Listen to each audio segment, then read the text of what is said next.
한 해의 마지막 주입니다. 네, 화요일 아침 로마서 16장 5절에서 7절 말씀 생각해 봅니다. 로마서 16장은 사도 바울이 이 로마서를 가장 마지막에 이제 로마에 있는 성도들을 향해서 감사 인사를 전하고 있는 그런 장면이죠. 앞서서 우리가 다뤘던 인물들이 있었고, 오늘 본문에서는 가장 먼저 5절에서 에베네도라는 인물이 나옵니다.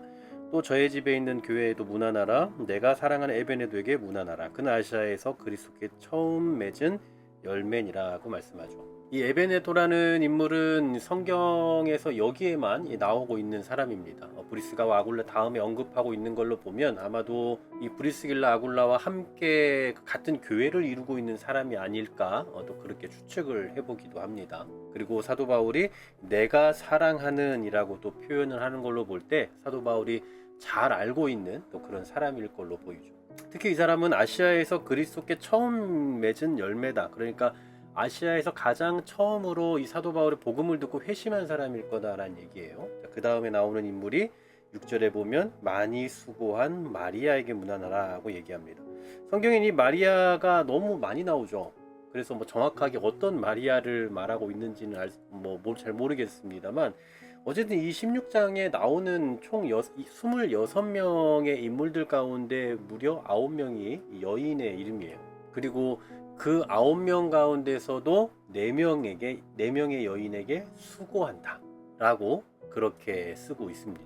예수 그리스도를 사랑함을 이 교회를 향한 수고로 나타내고 있었다라는 것을 볼 수 있죠. 이 수고라는 표현, 특히 이제 우리가 일반적으로 쓰는 그 수고라는 단어와는 달리 이 오늘 사도 바울이 쓰고 있는 수고라는 표현들은 주로 주의 일과 관련이 다 되어 있습니다. 즉 주님께서 맡기신 일, 주님의 영광을 나타내는 일을 위해서 수고했다.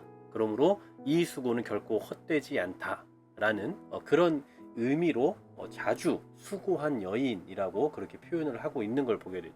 그 다음에 또 7절에 보면 내 친척이요 또 나와 함께 갇혔던 안드로니고와 유니아에게 문안하라 라고 얘기하는데요. 이 안드로니고와 유니아는 아마도 부부였을 걸로 보입니다.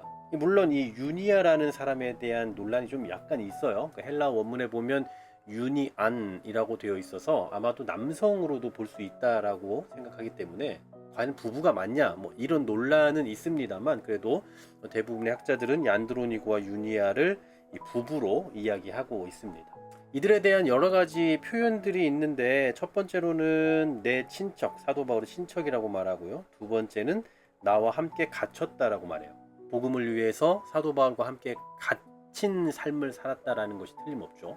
세 번째로는 그들은 사도들에게 존중이 여겨진다라고 말하죠. 이것은 또 두 가지 의미로 볼 수 있어요. 하나는 이 말 그대로, 이 번역 그대로 사도들에게 잘 알려져서 존중받는 사람이다라는 의미일 수도 있고, 또 하나는 사도들 가운데서 존중이 여겨졌다. 그렇다면 이 사람들은 사도일 거다라는 거죠. 물론 여기서 말하는 사도는 일반적으로 우리가 사도라고 구분을 지을 때는 예수님을 직접 만난 사람들, 그래서 예수님의 제자들 포함해서 사도 바울 정도를 우리가 사도라고 구분을 하고, 그리고 그 외에는 사도라고 말하기가 사실은 어렵거든요. 그러므로 여기서 만약에 이 안드로니고와 유니아가 사도였다라고 한다면 우리가 일반적으로 분류하는 그 사도가 아니라 교회에 보냄을 받은 사자라는, 아니면 선교사, 이런 의미로 보는 게 나을 것 같습니다. 뭘 취하든 간에 어쨌든 두 가지 견해가 있다라는 것 정도는 아시면 좋을 것 같아요. 그리고 네 번째로는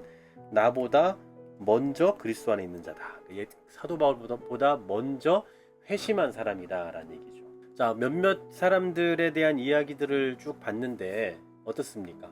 이들의 이 특징 중에 하나는 아닌 경우가 있을 수도 있지만, 이제 우리가 다음 시간에, 그러니까 내일 이어서 생각해 볼 그 말씀에도 계속해서 이제 이런 이름들이 계속 등장을 하는데, 특징이 뭐냐면 잘 모르는 사람들이에요. 그러니까 성경에 자주 등장하지 않은 사람들. 우리가 일반적으로 신약 성경 하면 딱 떠오르는 많은 인물들이 있잖아요. 요한, 베드로 이런 여러 인물들이 있는데, 그런 인물들은 늘 등장하지만 이 사람들은 여기서 처음 나온 사람들도 있고 한두 번밖에 나오지 않은 그런 인물들이 굉장히 많다라는 얘기예요. 다시 말하면 유명하지 않았지만, 잘 알려져 있지 않지만, 그러나 정말 보이지 않는 곳에서 수고했던 사람들이다라는 거죠. 그러고 보면 이 신약 시대에 이 하나님의 교회가 세워져 가고 초대교회가 막 부흥해가는 그 모든 과정 속에 부각되는 사람들은 당연히 사도들이지만, 그런데 이런 보이지 않는 수고와 헌신들이 그 밑바탕에 늘 깔려 있었다라는 것을 우리는 알 수 있는 거예요. 이걸 오늘날로 그대로 보면 교회는 뭐 목사, 장로, 당회 뭐 이런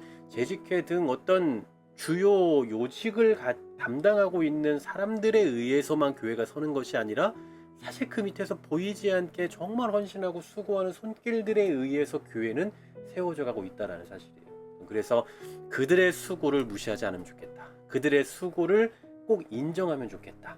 그리고 또 반대로 우리가 보이지 않는 사람일지라도 그러나 내 수고로 인해서 또 결국 하나님의 교회를 세워가고 계시다 라는 것을 좀 생각할 수 있으면 좋겠어요. 내가 어떤 그 중요한 직분을 갖지 않아도, 아니면 중요한 봉사의 요직에 있지 않아도, 그래도 하나님이 나를 통해서 교회를 세워가고 계시다 라는 거 잊지 않으셨으면 좋겠습니다. 올 한 해 정말 많이 수고하셨고요. 내년 한 해도 또 보이지 않는 곳에서, 또 혹은 보이는 곳에서 이 수고의 손길을 결코 소홀히 하지 않으셨으면 좋겠습니다. 주 안에서 수고하는, 그래서 그 수고를 하나님께서 인정해 주시는, 하나님께 인정받는 그러한 삶을 사셨던 여러분, 또 그러한 삶을 살기를 다짐하고 결단하는 이 아침이 되기를 간절히 소망합니다. 하나님, 한 해 동안 참 많이 수고하고 애쓰고 봉사하고 헌신한 분들이 참 많이 계실 겁니다. 하나님, 그들을 기억해 주시고 그들의 수고와 헌신과 노고를 잊지 말아 주시고, 그들의 수고를 통해서 주의 교회가 더 건강하게 세워져 가게 하시며, 내년 한 해에도 더 나아가 우리에게 건강 주신 그 평생에 믿음을 다해서 힘을 다해서 주를 위해 수고하는 삶을 살아가는 우리 모두가 되게 하여 주시옵소서.